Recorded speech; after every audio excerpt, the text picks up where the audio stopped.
Hi, Facebook friends. Helen Archontou here, CEO of the YWCA of Northern New Jersey. So happy to have some time with you today. It's Wednesday, this afternoon. YWTV is back with another interesting conversation for you. As you know, YWTV is all about educating and inspiring and energizing you. And today is an important conversation, important topic. For those of you that have been watching some of our series, you know we've had a few conversations with the New Jersey Coalition Against Human Trafficking, different members of the organization to share issues related to the topic. And as I've shared, I'm the legislative co-chair of this organization, and they work closely. We support each other with our work at the YWCA of Northern New Jersey, especially because of our healing space, our sexual violence program that we have, crossover for sure. Recently at a meeting, as we were talking about this upcoming program, I thought it was really important that we bring this discussion to YWTV and educate our community. This is a topic that, very often doesn't get discussed, and I think it's a great opportunity to share. And so grateful to have our guest, Jeffrey, here with us today to be able to talk about it. So with that, human trafficking, as we've talked about, is a global issue that happens in all of our towns. That's not something that happens in another country only and far, far away.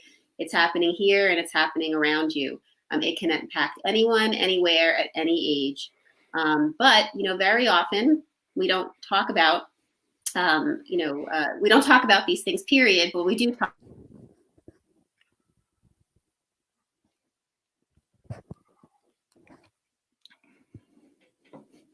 Same as girls, and they, especially members of the LGBTQ plus community, are especially at risk. So we're so proud today to have with us Jeffrey Anthony, and I know he has chess after his name, who is a sexual violence preventionist from Middlesex County Office of Health Services and Middlesex County Center for Empowerment.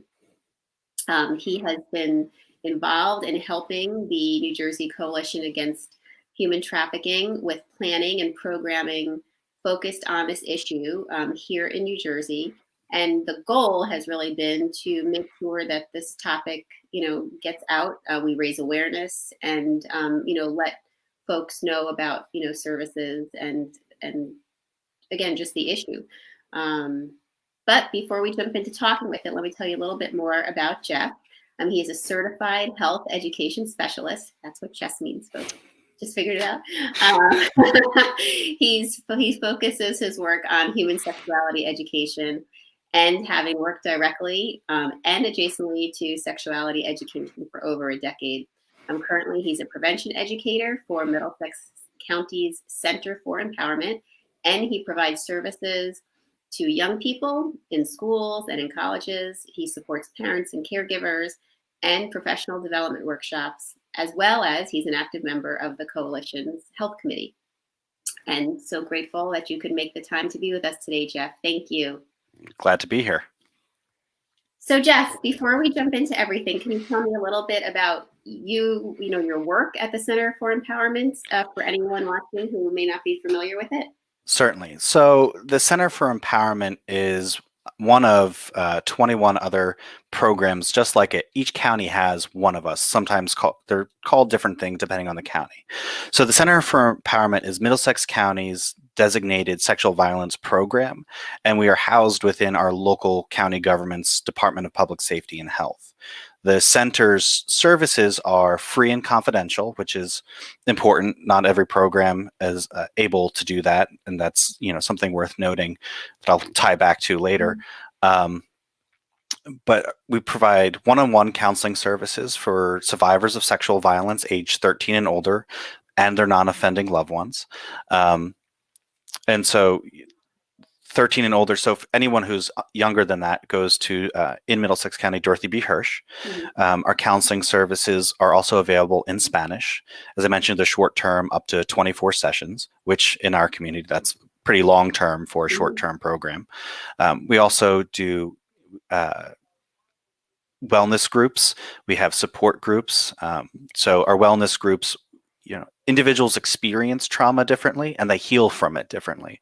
So the wellness groups look at the healing methods for a lot of different ways. So we have a therapy garden that produces some pretty delicious fruit. I'm not going to lie. We have a crochet group, we have a creative writing group, we have a storytelling group, we have a photography group, we have a yoga group. So we really try and take a comprehensive approach to how people can heal from trauma, acknowledge trauma. And then we also have the other support groups. We have a male survivor support group. We have adult survivors of child sexual violence. So we really try to have a comprehensive program. We also have our own coalition, a sexual violence prevention coalition that's headed by my colleague, Jen Cardilla, which has different community organizations that play a part in it, which one of them, actually the key that how we got to the Coalition Against Human Trafficking is our friend and colleague Diana Starris, who is at Robert Wood Johnson. She's the injury prevention coordinator who sits on both of these coalitions. And is co-chair of the healthcare committee. And so we do a lot of different services. My colleague Jen, as I mentioned, she does most of the going into schools, or I suppose did in these days, going into schools and talking with young people about sexual violence in ways that makes it a little easier to talk about, where I do a lot more of the professional development and adult learning pieces. So broad aspects of things. We have a lot of community partners that we engage with. And I think the other critical thing that we have is a 24-hour confidential sexual violence advocate program that allows us, we have a hotline that's available for people for crisis emergencies. We do in-person / remotely now advocacy, and advocacy is kind of a misnomer. It's not legal advocacy. It's more of a resource and empowering person that's there to provide emotional support. And if you need other resources, like we're Rolodexes for you. And so if someone needed to go to a forensic exam, we can be there with them. If someone needed to go to, or wanted to go to, chose to go to a police department to report sexual violence, we can be with them. And we have done that by video phone currently. So there's a lot of different processes. We can also be there through different parts of, like if you're going to trial, we can also be present in those. And so our program is only about sexual violence. There's the other programs in the state. Some of them are dual agencies that are also supporting survivors of domestic violence. And human trafficking sometimes falls into those categories too. And again, that's actually, as I shared, why the YWCA is so linked to this issue, because we run your counterpart agency in Bergen County, which is does a lot of similar work, although we just are a standalone sexual violence program, like you are. And it's so important that anyone working in this field is educated on the topics that we're talking about today, because it's not a conversation that happens regularly, but we need to be able to support the survivors that are out there for sure. So for those who are watching that maybe don't know, can you describe and define human trafficking for them? Certainly. And so a lot of people have this idea of what human trafficking looks like, or even what sexual violence or domestic violence looks like. And I often ask people when I do trainings, like, so have you watched Law and Order SVU? Probably not a good place to start, because that kind of misinterprets what a lot of things are.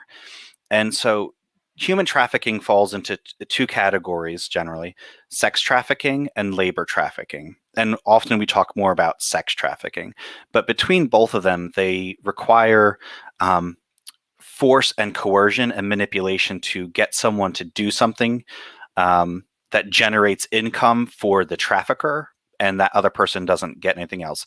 So some organizations will call it modern day slavery, because that person is doing labor for someone else that they get no reward out of. But it's important to notice that it has to have fraud, coercion, or manipulation as part of that. It is a federal crime as defined. So it's uniform across all 50 states and territories of how that's defined. Anyone that is 17 and younger at this for sex trafficking can't consent to sex at the federal level. And so therefore it is automatically a sex trafficking thing. So if they talk about commercial sex acts or prostitution, to differentiate those. So those things are what often people think of. It's so there's a lot of that, but also it can be like in New Jersey, it's happened where it's people that end up working in nail salons. The other part to think about when we talk about human trafficking is people think that it might have to cross some international border, and that's not the case. So trafficking can happen in someone's own house. So an example of sex trafficking, someone could be oftentimes it's someone you know in terms of like sexual violence. Someone is trafficking you in your house and using you to generate income, and using your body as property to do that. And they're coercing you because they'll reinforce messaging like this is the only thing you're good at. This is all you're worth. And so it uses that manipulation, that aspects of control. And some people may be afraid, they may not be afraid, but that sometimes happens. And the other part of it is sometimes it's, a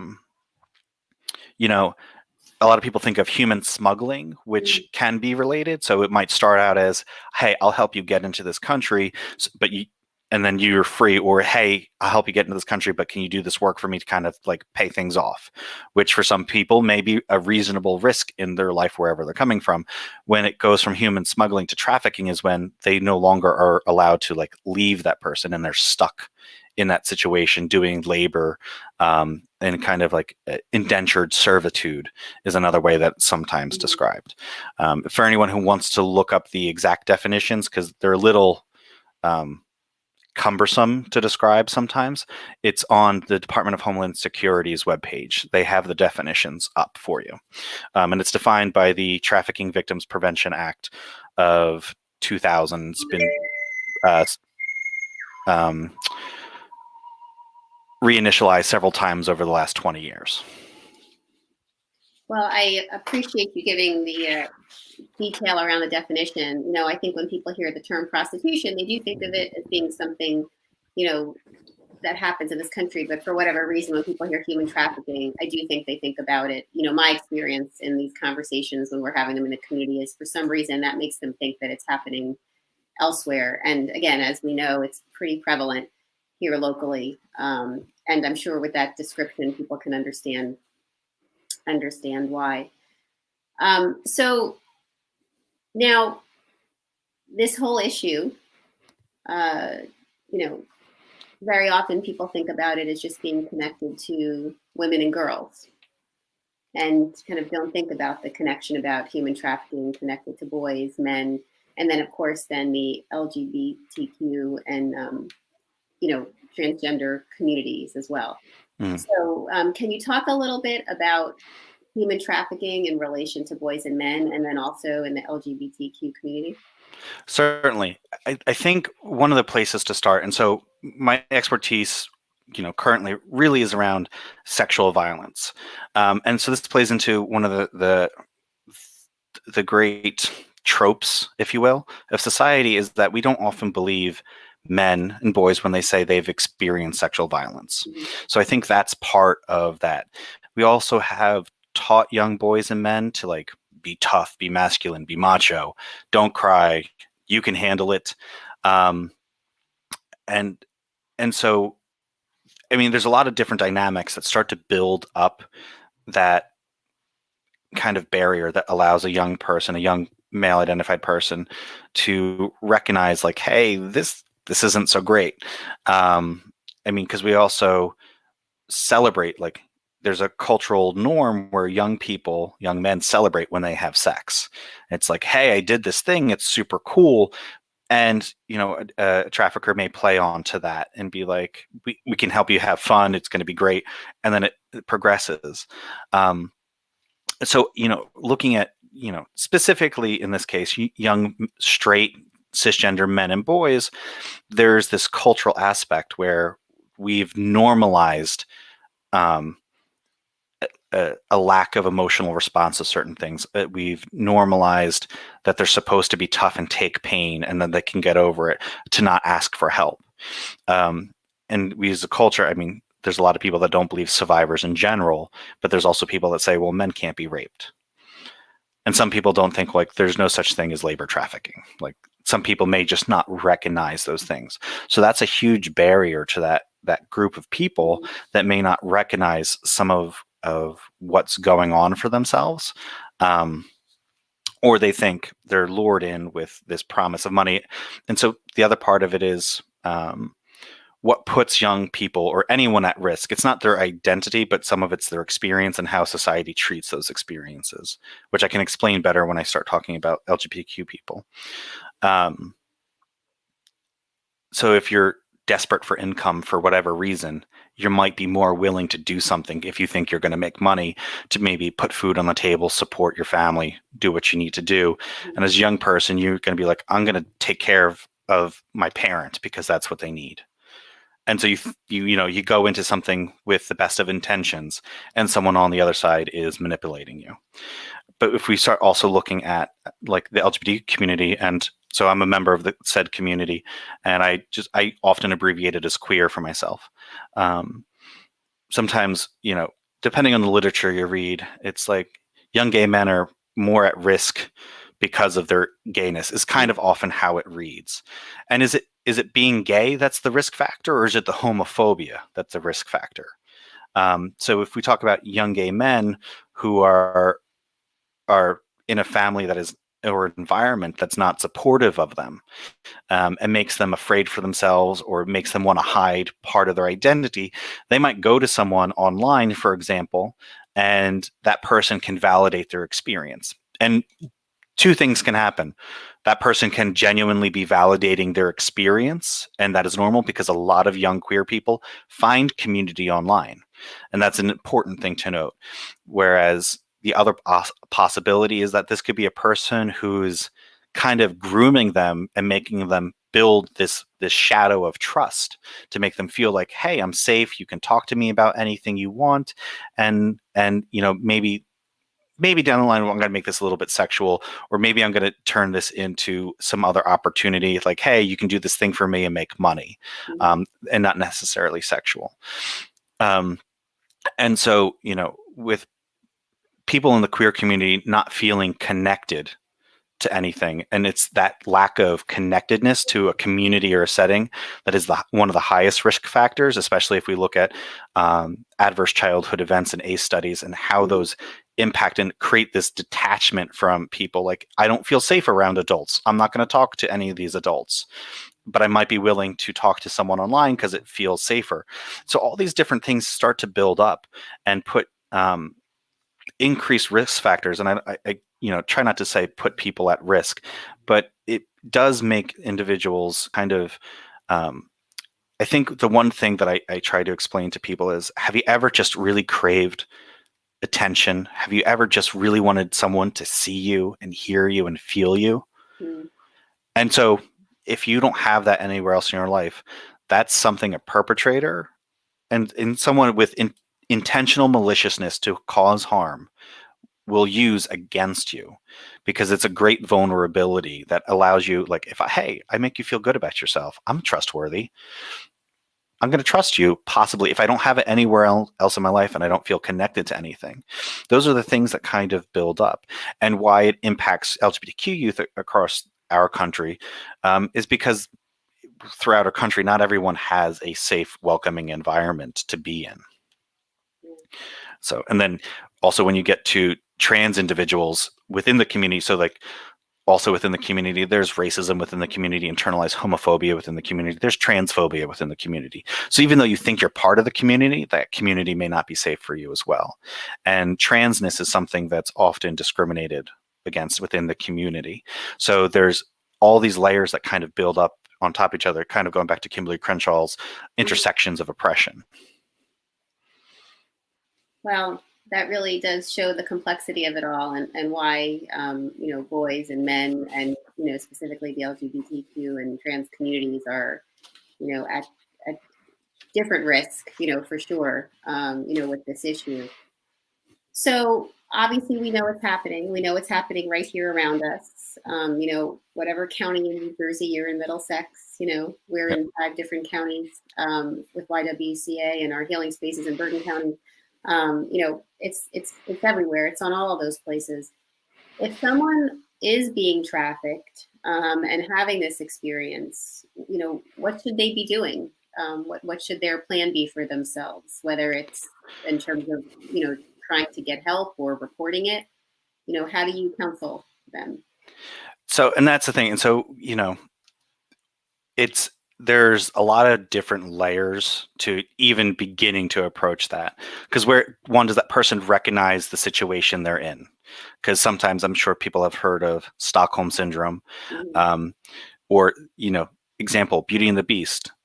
Young person's kidnapped. The kidnapper kind of treats them well. There's this weird tension thing, and hey, it's not that bad. And then you feel empathy or pity for that person.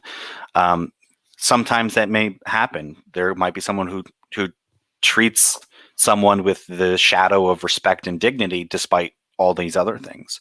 And so, often we have to make sure we're not getting into our how can I help you? Because people also may not identify as needing help. Mm-hmm. So I think first is we need to recognize, like, how can I offer resources? And for the other person, the idea is to empower them, like remind them that they have autonomy, that they deserve autonomy, and that deserve control over their life. And so there's the state hotline, and there's national hotline through Polaris Project that can help navigate specific issues and things like that. Because it also really depends. It may not be safe to leave. There might be other dimensions to that. The FBI might be in an investigation. There's so many other pieces to navigating how to get out. And that admittedly is not my specialty. Helping, learning to prevent and helping people recover is more of what I focus on. And so it does come down to the case by case basis of what does that person individually need, because it might be there may or may not be an investigation. It might be easy to leave. It depends on who's doing the trafficking. Years ago, I worked for Planned Parenthood, and in our clinic, we identified someone as a survivor and helped that, and that turned into a much bigger thing. But it also can be really scary for that person in that moment because they don't know what's going to happen to them. Because also think about it, like, I've just spent X amount of my life doing, for example, sexual activity. Basically I've been being raped for, however long, but can I go back to my family? How will they look at me? Mm-hmm. There might be shame involved. There might be guilt. There may not be. I mean, each person's going to experience and express that differently. But those are some of the same considerations of why someone may also feel comfortable being there. If they've been in that their whole life, they might be like, this is it. This is okay. So it really comes down to, what are they asking for? What are they needing? And how can we be present in that moment with them to say, like, well, here's some resources. If you ever decide you want to talk, if you want to look at something else, if you want to move away. And I mean, the idea is, yes, we'd love to swoop in and save people, but that doesn't necessarily always actually help in the way we think it does. Right. Wow. And even our viewers, we have a viewer noting that this is such a complex issue, she shares, and we really need real solutions, youth and the community, and a sense of safety to not be easily targeted. Right. So yes, right on point. It is definitely a very complex issue. So, as you're sharing, we need to meet people where they're at, determine what it is they're looking for, and then try to build supports for them, in response to that, and hopefully bring them to a place where they can be safe and become get the support that they need. But we know that this is an area that obviously so many people don't understand. We've obviously put a big spotlight on the complexity just in this discussion alone.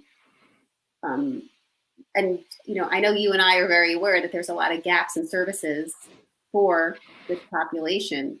Can you talk a little bit about that and what we end up coming up against in terms of trying to support individuals that are in this situation? Certainly. And I think we also can relate, like, in our own programming, there's gaps in services. Mm-hmm. And, like, how do we create services? I have the ability, not me personally, the Center for Empowerment can provide counseling services for free. Not every program. I'm a government institution. Some are nonprofit institutions, which still means they have to generate income to be able to pay their employees. There's grant writing and things like that that go into that.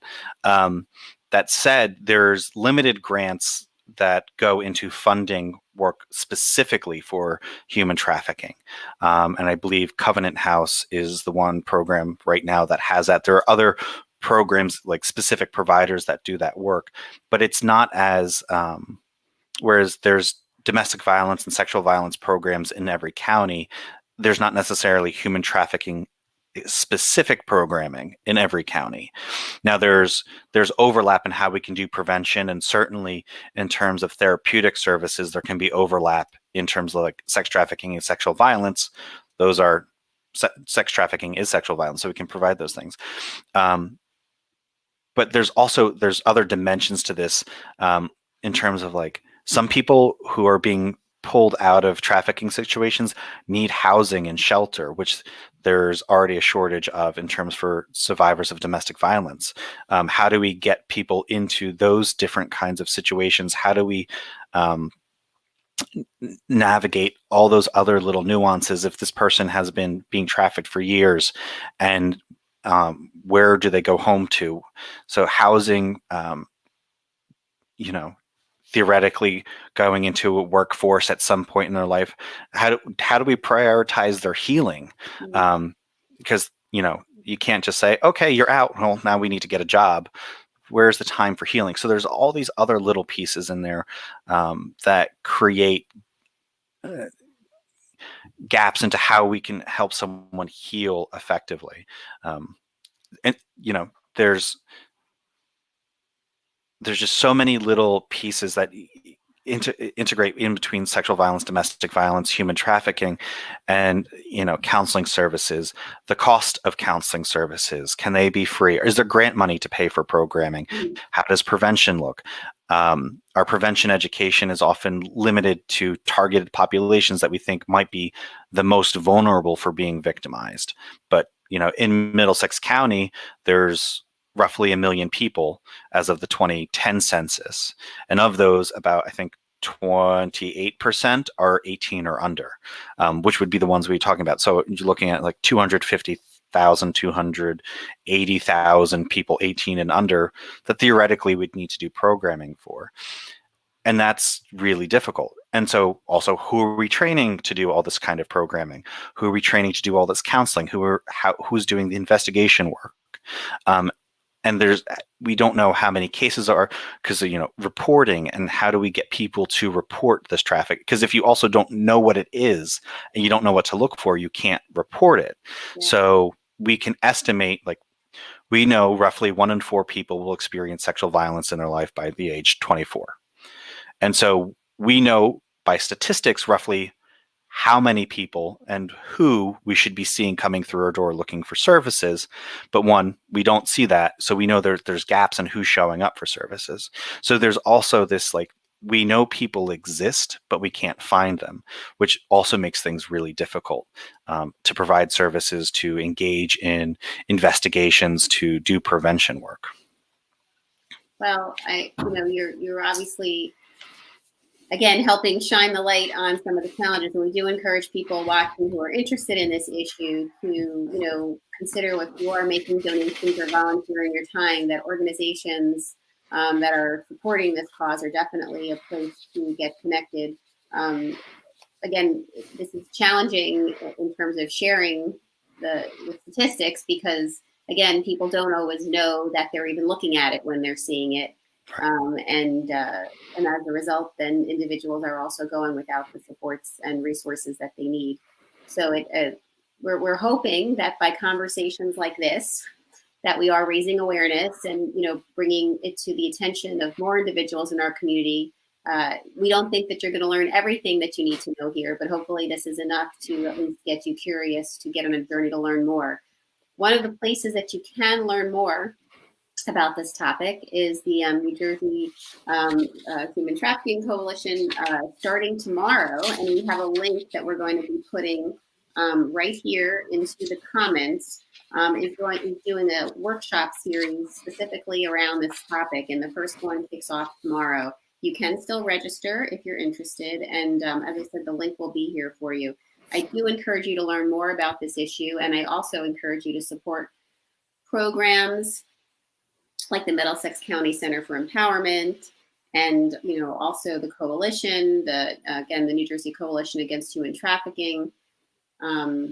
Both of these organizations, and organizations even like Healing Space, that the YWCA, our commitment is to continuing to raise awareness and developing more resources for individuals, that are living this experience and need support and need help. So with that, I really would like to thank you so much, Jeff, for sharing your knowledge on the topic. We're so lucky to have you here in New Jersey, and so lucky to have you connected to the coalition and getting out and sharing this information. Again, this is not a conversation that people are having regularly. It's wonderful to see, for those of us, and I'm older than you are, so for those of us that have been around, a long time doing this work around sexual violence, it's in some way, it's good to see that it's much more of a discussion today than it was 10, 15, 20 years ago when, I started in this field, 20, 25 years ago when I started in this field. But it, was not as much of a discussion as it is today.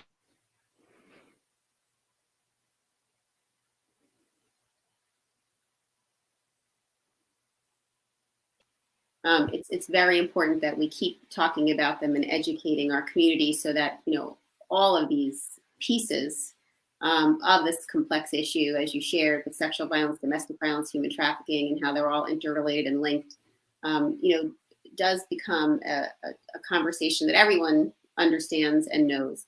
And I also encourage all of you to be thinking about these kind of issues when you're voting. That's why voting is important.